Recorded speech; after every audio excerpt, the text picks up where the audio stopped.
Y bueno, con esta pequeña introducción, yo quiero dar la bienvenida y agradecerle a la doctora María Belén Mena, quien nos va a hablar en este webinar sobre comunicación de resultados en salud. La doctora María Belén Mena es médica, máster en salud pública con un PhD en ciencias por la Universidad de Sao Paulo. Es docente e investigadora en farmacología, ética en investigación y salud pública en la Universidad Central del Ecuador. Ha ocupado cargos de liderazgo académico como directora de carrera de medicina y presidenta del Subcomité de Ética de Investigación de la Universidad Central del Ecuador. Integrante activa de redes internacionales como REACT Latinoamérica, ALAMES, Excellencies y Salud de Derecho. Autora de múltiples publicaciones científicas en temas de acceso a medicamentos, bioética, salud digital y políticas públicas. La doctora Mena es miembro fundador de ASEMS. Con ustedes, la doctora Mena. Gracias, querida Mónica, qué generosas palabras. Y bueno, qué lindo que estén todos aquí. Este es de los espacios que yo más valoro porque todos aprendemos, hacemos psicoterapia de grupo también a veces. Y lo que hacemos es vivir día a día este buen uso de los medicamentos. Pero bueno, el día de hoy vamos a tener una metodología que, bueno, la vamos a probar a ver cómo funciona.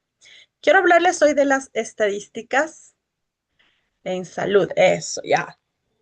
Comunicación efectiva de los resultados en salud. Aquí les dejo mis conflictos de intereses.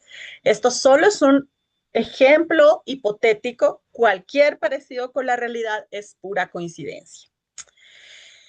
¿Qué es un problema común en la consulta? Es un problema frecuente ante los comités de farmacoterapia, etcétera. Vamos a imaginar esta escena.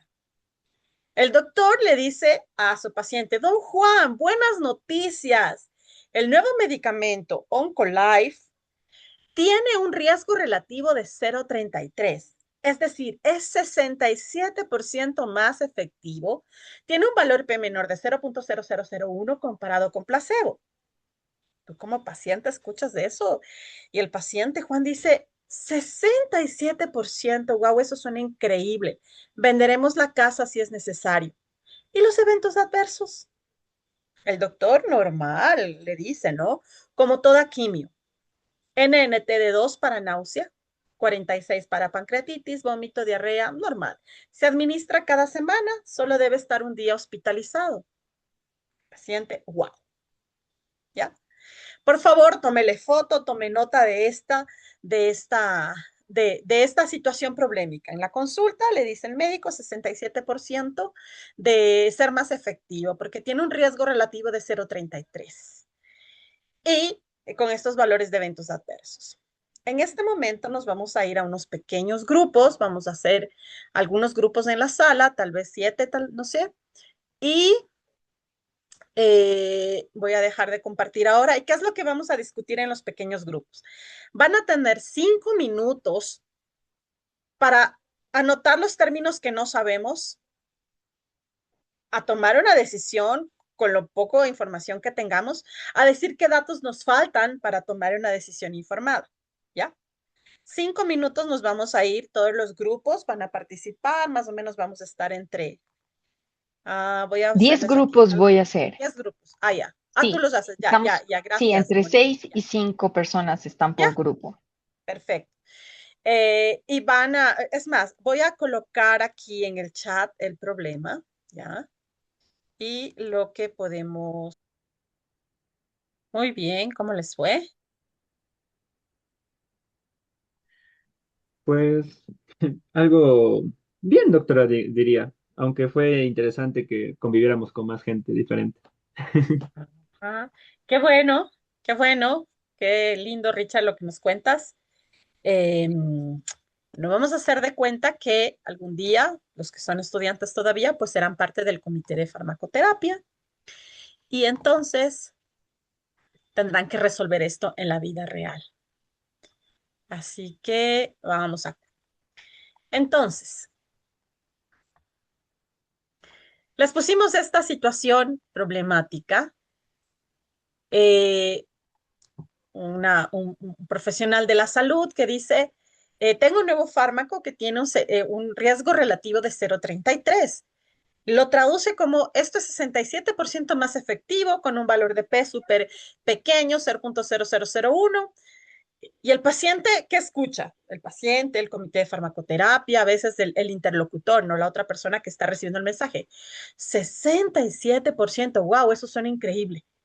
Entonces, si decimos somos el Estado, decimos hay que cubrir, cueste lo que cueste, si lo va a pagar el paciente, decimos hay que vender la casa si es necesario. Y luego con unos valores que no entendemos qué significan, pero los repetimos a veces. Ah, mira, tiene un NNT de 2 para náusea, pancreatitis, vómito, diarrea, pero normal. Tienes que venir un día a la semana, te lo colocamos vía parenteral y estás hospitalizado un día y te vas a tu casa, ¿ya? Entonces, ¿qué datos nos faltan para tomar una decisión informada? Si nos dan solamente este dato, decimos, bueno, ¿es efectivo para qué? Ahora, vamos a colocar los datos. ¿Cómo se comportaron los datos? ¿No? Para poder sacar estos resultados. Vamos a hacer de cuenta que se hizo un ensayo clínico con 200 pacientes. El grupo placebo, el grupo al que le dieron placebo, al no expuesto, murieron 30, ¿ya? De 100, es decir, que 70 no murieron. Frente a los que usaron este nuevo fármaco inventado llamado Oncolife, 10 murieron, 90 no lo hicieron, 90 están vivos, de un total de 100. Entonces aquí cabe la primera pregunta. ¿Es efectivo para qué? Ah, aquí el outcome fue muerte. Wow, buenísimo. Pero ahí hay otra pregunta importante que hacer. ¿En qué tiempo? No es lo mismo decir, estos resultados se encontraron a la semana 12, es decir, que todos estos resultados serían aplicables en promedio a 3 meses o a 5 años. Todo eso debemos fijarnos. Imaginemos que este es un ensayo doble ciego, placebo controlado, en el que se evaluaba a 200 pacientes, de los cuales 100 fueron expuestos al placebo, es decir, a una cápsula parecida, pero que no tiene principio activo, de los cuales 30 murió a los 2 meses y medio, a las 10 semanas, frente a este nuevo fármaco Oncolife, que 10 de 100 murieron a las 10 semanas. El outcome es a las 10 semanas, ¿ya? Entonces aquí debemos hacer algunos cálculos, ¿no? Usted los puede hacer, vea, con inteligencia artificial, con calculadora, con programas, con cualquier cosa lo puede hacer, ¿ya? Lo importante es que usted comprenda cómo se comportaron los datos. Y también una crítica a los papers es que nos dan la información siempre en riesgo relativo, siempre nos dan en medidas relativas. Y eso al final uno no siempre sabe cómo comunicarle al paciente. Algunos estudios refieren que la forma adecuada de comunicar no es sino en medidas absolutas que el paciente puede entender, no en porcentajes y no en riesgo relativo. Entonces, ¿qué es el riesgo relativo? Para esto,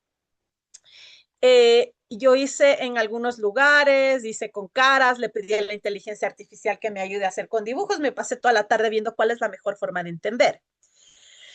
Con esta tablita, mire, que es la misma que les he dado, dice que 30 mueren en placebo, 10 en el grupo de experimentación. ¿Qué es el riesgo absoluto? Es el riesgo de la ocurrencia de un evento por cada grupo por separado. Es decir, en el grupo placebo, ¿cuántos mueren? 30 de 100. En el grupo del medicamento, ¿cuántos mueren? 10 de 100. Parece que sí, o sea, en los dos grupos alguien muere, que parece que mueren menos en el grupo de intervención, sí, a simple ojo, 30 de 10 parece menos. El riesgo absoluto, entonces lo que yo hago para calcular la reducción absoluta del riesgo es restar estos riesgos. Mira, si yo tomo el placebo, tengo un riesgo de morir apenas del 30%. Y si tomo la droga, tengo un riesgo menor del 10%. Entonces, ¿cuánto es este riesgo menor? Ah, este medicamento reduce el riesgo de muerte en 20%. Quiere decir que 20 de cada 10 pacientes se benefician con el tratamiento. Y aquí viene un cálculo que es súper importante en salud, que es el número necesario a tratar, porque te da una medida relativa, ¿no? El NNT se calcula con 1 dividido para la reducción absoluta del riesgo. Esto lo recitamos los profes de fármaco, pero en la vida real esto ya lo hacen los sistemas, tú pones los datos y automáticamente te salen. Lo importante es saber interpretar. Quiere decir que el NNT, que yo tengo que tratar a 5 pacientes para que en uno haga efecto. ¿Qué efecto? Que sobreviva 10 semanas. Que con este medicamento puede vivir 5 años. No sabemos. Lo que sabemos es que el outcome de este ejemplo inventado es a 10 semanas. Entonces, yo debo interpretar y esto comunicarle al paciente. Ahora, ¿qué pasa con las medidas relativas, no? ¿Qué es el riesgo relativo? Es dividir los riesgos. Es el riesgo del expuesto dividido para el del no expuesto.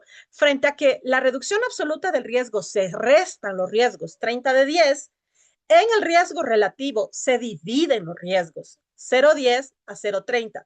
10% del grupo del placebo y de la droga. Sale 0,33 y uno dice, bueno, ¿cómo se interpreta? El medicamento es 0,33 veces un tercio comparado con el placebo. Es decir, que los pacientes que toman el medicamento tienen 33% del riesgo comparado con el placebo. Y esto ya es medio raro de entenderlo como que un tercio del riesgo. Entonces se ha inventado la reducción relativa del riesgo, que lo que hace es, a diferencia del NNT, que es 1 dividido para la reducción absoluta del riesgo, la reducción relativa del riesgo es 1 menos. Y de aquí sale el 67%. Primero de un riesgo que ya está, de un riesgo relativo que ya divide entre sí los riesgos y ahora le restamos la unidad. Entonces, ¿cómo te sale la reducción relativa del riesgo? En 0,67. 1 menos 0,33. 0,33 esta división y dices, wow, 0,67 es 67%. Pero yo quiero aquí hacerle caer en cuenta que las medidas relativas exageran los beneficios y lo exageran de una forma brutal, en tanto que el NNT te dice que es 1 de cada 5 pacientes, 1 en 5. Cuando tú miras la reducción relativa del riesgo, te dice 67%. Mientras el uno te dice 1 en 5, el otro te dice 2 de 3. Y ahí es en donde podemos entrar a una confusión indecible. Con esto en mente, vamos a recapitular al paciente. Al paciente sí, no le mintió al médico, le dijo que el riesgo relativo o la reducción relativa del riesgo era de 0,33. Está bien dicho, el riesgo relativo es de 0,33. Y le dice erróneamente que es 67% más efectivo, algo que, como vemos, no es así. De nuevo, al colocar los datos en una simple tablita de 2x2, comprendiendo cómo se comporta la información, miramos que el riesgo relativo no significa que es 67% más efectivo, que es importante hablar de la reducción absoluta del riesgo. Eso es honesto. Decirle al paciente, mire, tengo un medicamento que comparado con no hacer nada, podría aumentar en 1 de cada 5 pacientes a evitar la muerte, la progresión, la sobrevida en 1 de cada 5 pacientes por 10 semanas o por 5 años, como sea que hayan intentado hacer la investigación. Las medidas relativas tienden a magnificar la percepción del efecto, mientras que las medidas absolutas nos dan una perspectiva mucho más comprensible, porque siempre venimos de un riesgo basal. ¿El riesgo relativo puede ser engañoso? Sí, es mejor. Engañoso en términos de percepción me refiero, porque los datos son los mismos. Y poniendo en perspectiva, el riesgo basal de 30%, el riesgo con el tratamiento es del 10%, el riesgo relativo 0,33. ¡Wow! 67% de reducción.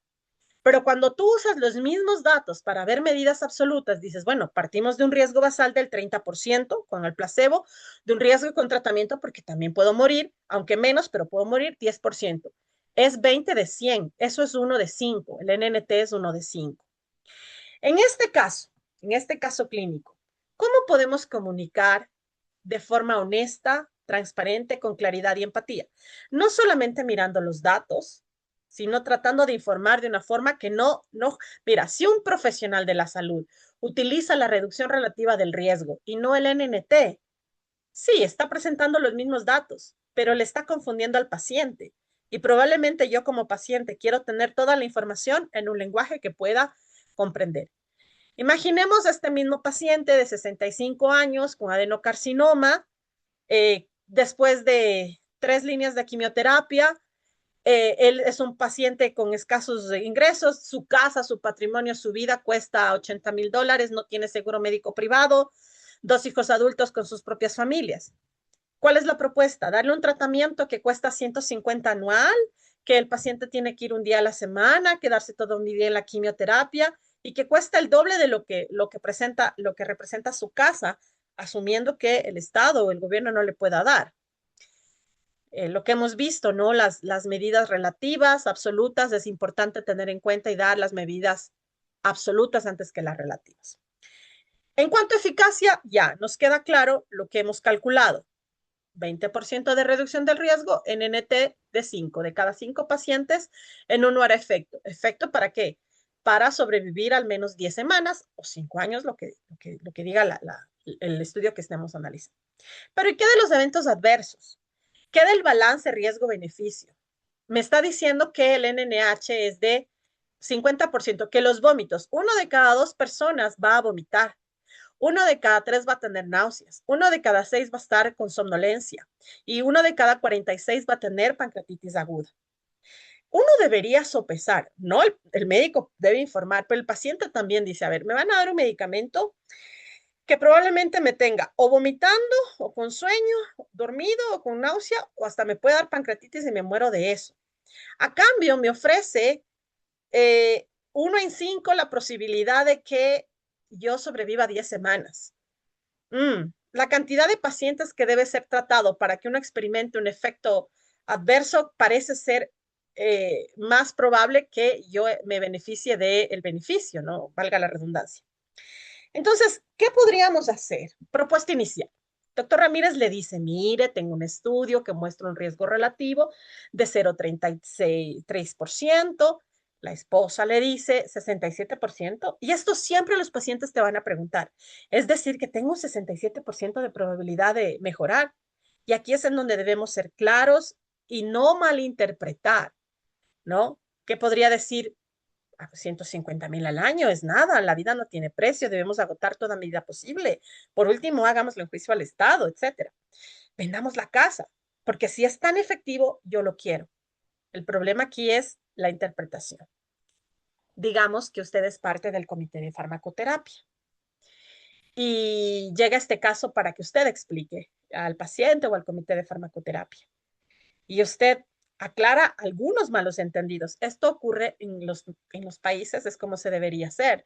Esta decisión de comunicación de los resultados en salud se debería hacer después de una junta del comité de farmacoterapia. Habitualmente lo hace el profesional de farmacia en colaboración con el profesional médico que está tratando.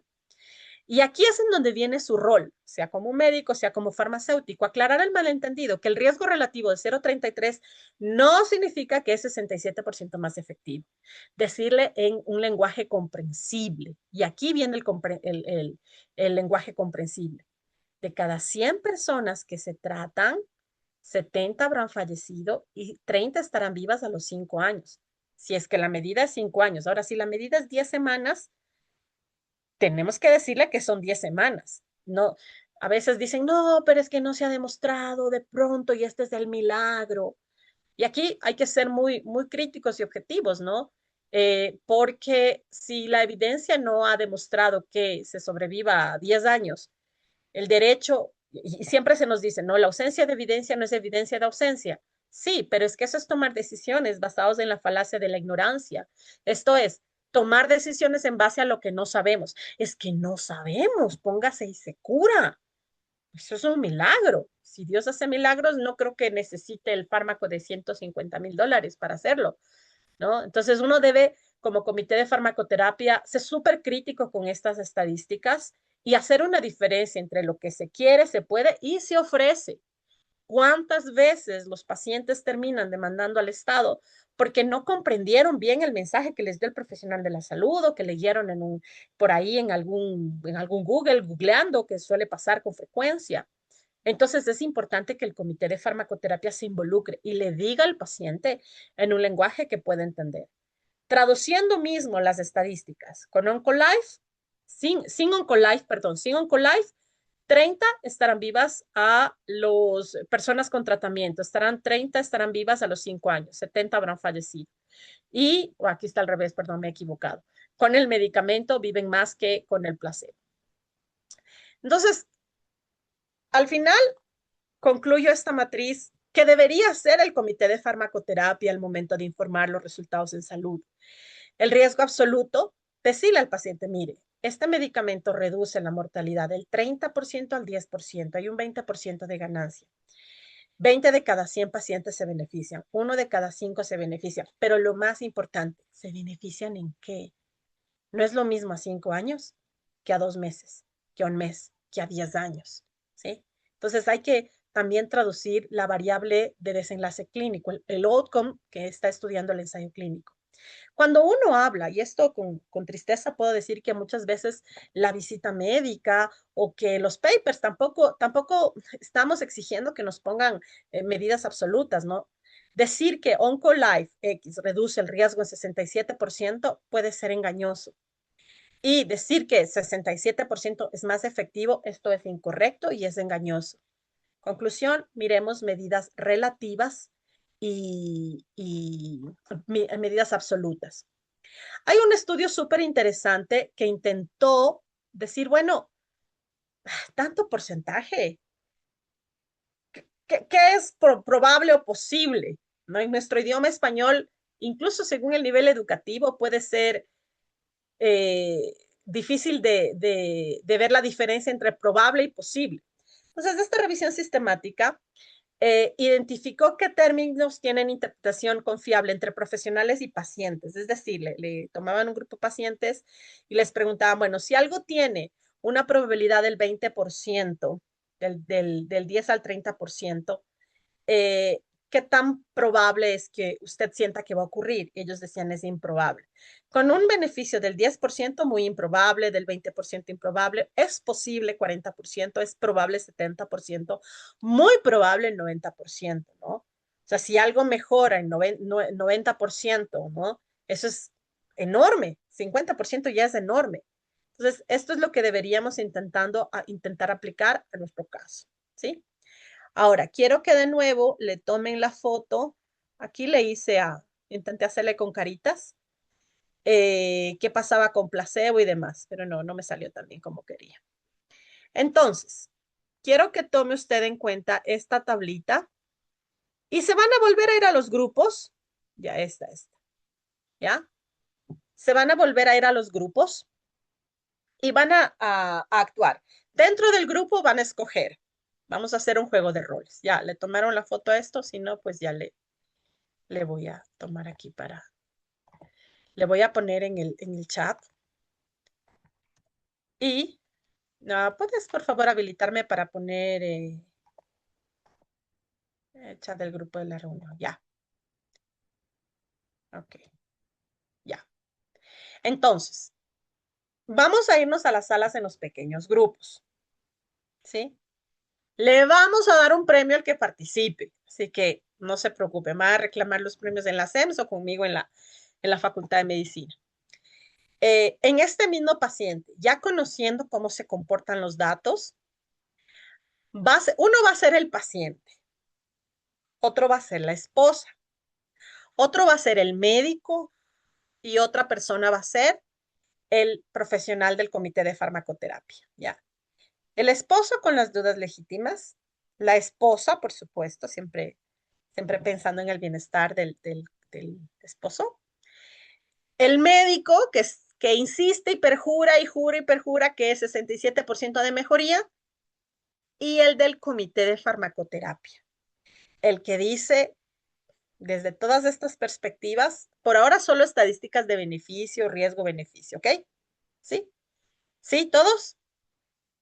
Entonces nos vamos a ir por ahora 5 minutos más a las mismas salas de grupo. Creo que,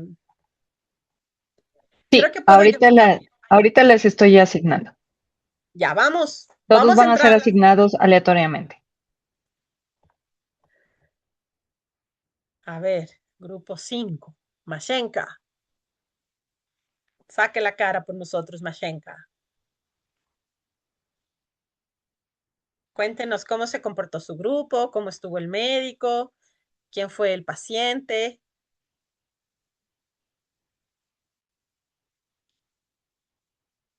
Está Richard con la mano levantada. Adelante, Richard. ¿Cómo está, Doc? Muy buenas noches. Muy buenas noches a todos, más que todo.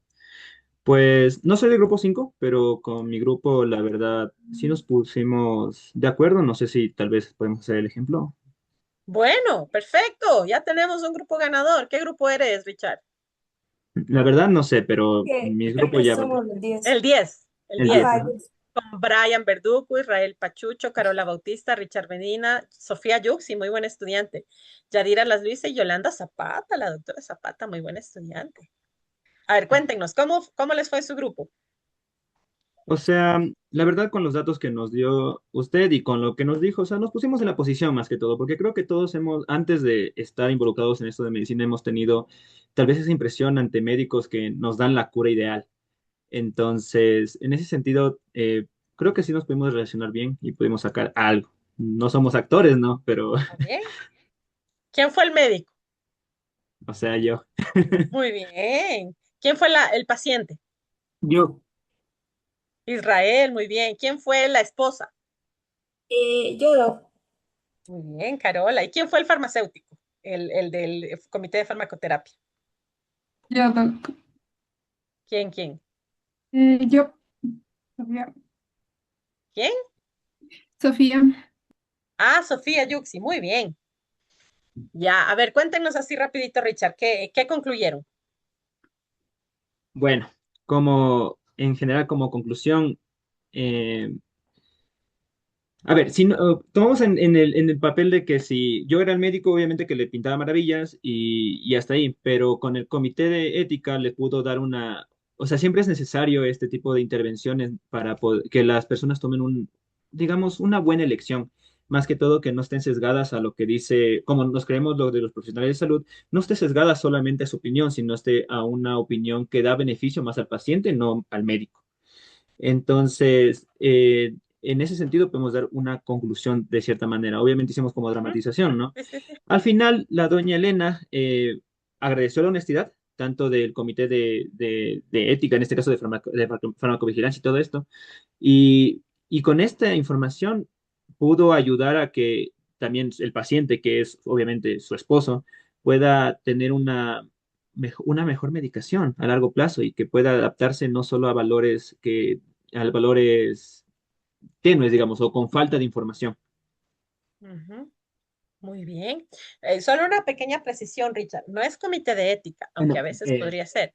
Es el sí, comité de farmacoterapia. Te sí, cuento, sí. cada hospital y cada zona tiene un comité de farmacoterapia que es como la unidad orgánica funcional eh, liderada por el presidente del comité de farmacoterapia, pero súper apoyada por un profesional farmacéutico. Los que sean profesionales farmacéuticos que me están escuchando, qué importante es que ustedes se empapen del tema y puedan también ilustrar a los profesionales de la salud, que quizás esta no es su experticia.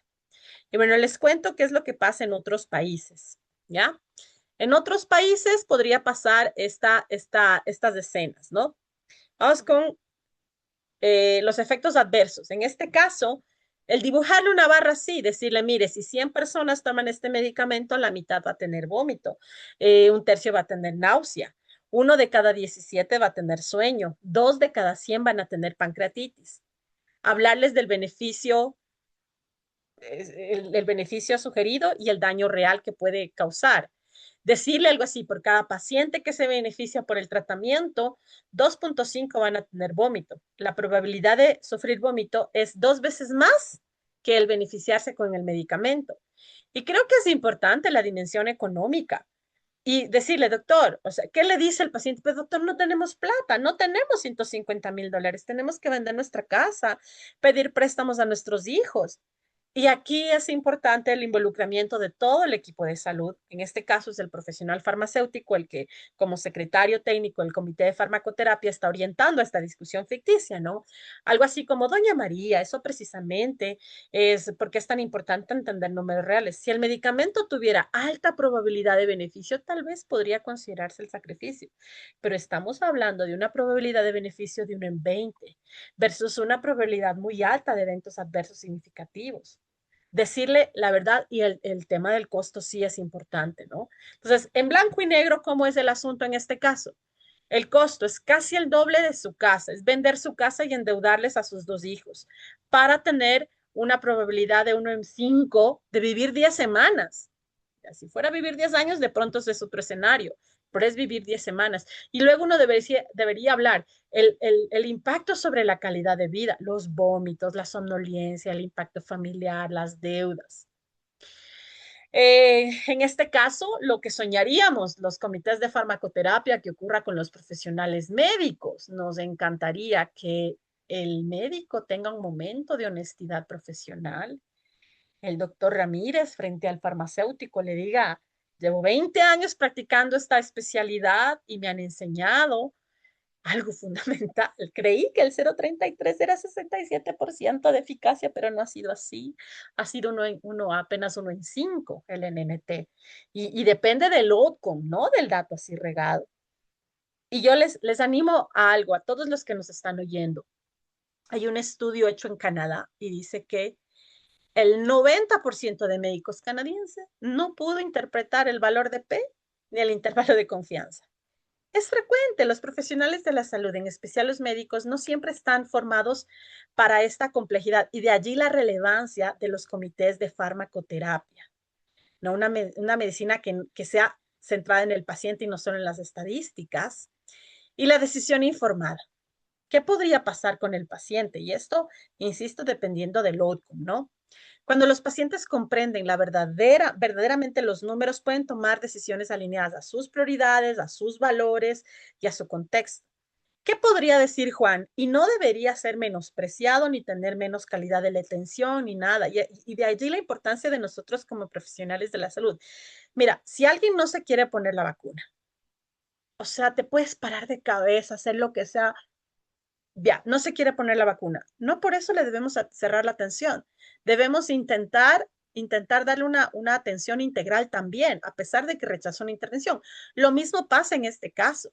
Pero ¿qué ocurre? Muchas veces los pacientes se ven presionados a aceptar por una falsa interpretación de los resultados en salud por miedo a no ser atendido. ¿Qué dice Juan en este caso? Dice, bueno, no quiero pasar mis últimos meses vomitando y medio dormido, solo con un 20% de probabilidad de beneficio. Prefiero estar lúcido, poder hablar con mis hijos y nietos y dejarle a María en nuestra casa en lugar de deudas. Ese es un razonamiento que debe venir del paciente, no del profesional sanitario. María puede decir gracias por ayudarnos a entender realmente lo que significan estos números. Si nos hubieran presentado solo el 67% más efectivo, probablemente hubiéramos vendido todo. Y son familias, y esto pasa todos los días. La comunicación clara con riesgos permite decisiones alineadas con valores personales, ¿no? Con las creencias, los valores. Y en este caso, Juan eligió calidad de vida sobre cantidad incierta, asumiendo que eran 10 semanas, estabilidad familiar sobre la baja probabilidad de éxito. Y esta es una decisión informada y respetable.